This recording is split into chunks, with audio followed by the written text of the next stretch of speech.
Dobro. Slijepi pišeš. Dobro. Jel si izbrisao?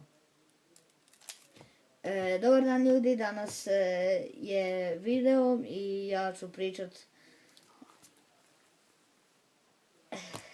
ću pričat čega se ja i moji frendovi igramo pod odmorom i tu doma. Znači, obično se igramo slijepog miša.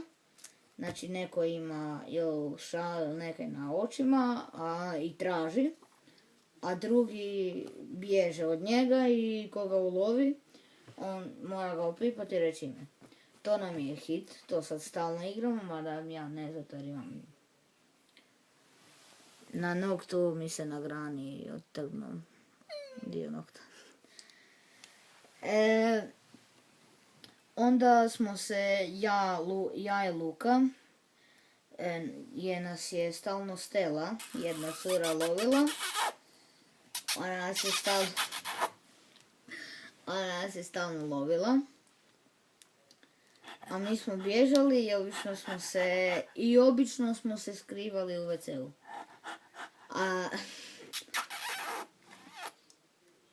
A sada nas lovi Robert i Mateo.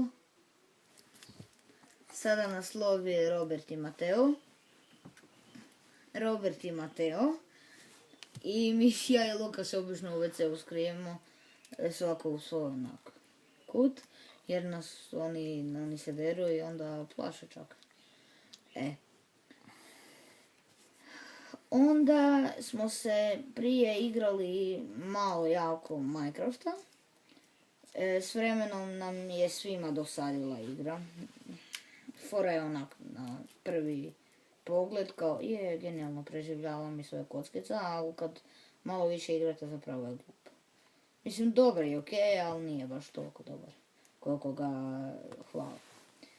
Onda smo se, kad sam ja saznao za recimo igricu The Last of Us ili Call of Duty Black Ops Zombies, to sa zombijima, onda ja sam obično bio tip, ne znam, neko koji ubija zombija, a ovi su ostali bili zombiji. Sad se najviše igramo slijepoga miša jer nam je to hit, ali ja ne. Dolje, nakon što sam to u školi je to. Kad dođu do mene dečki svaku drugu nedjelju, možda tjedan dana, pogledao film Fight Club. To mi je najbolji film i u filmu su otvorili klub koji se zove Fight Club.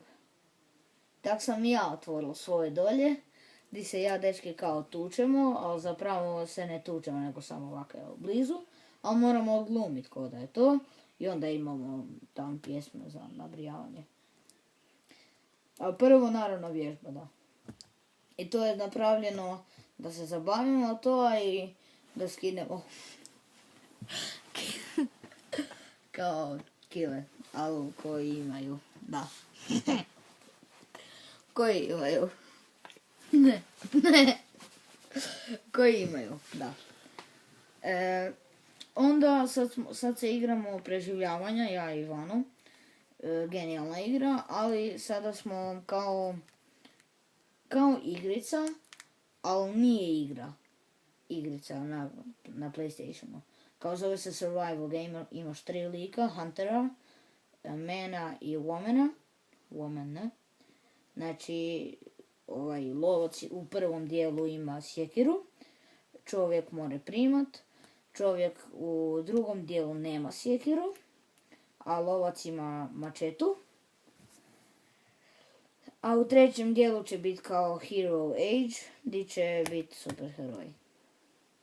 To se igramo i prije smo se još bili igrali na PlayStationu, na kompjuteru, a sad se obično kad možemo igramo vani, a kad ne, obično špioniramo, bako i dedu. I jel nas uvijek skuže. I obično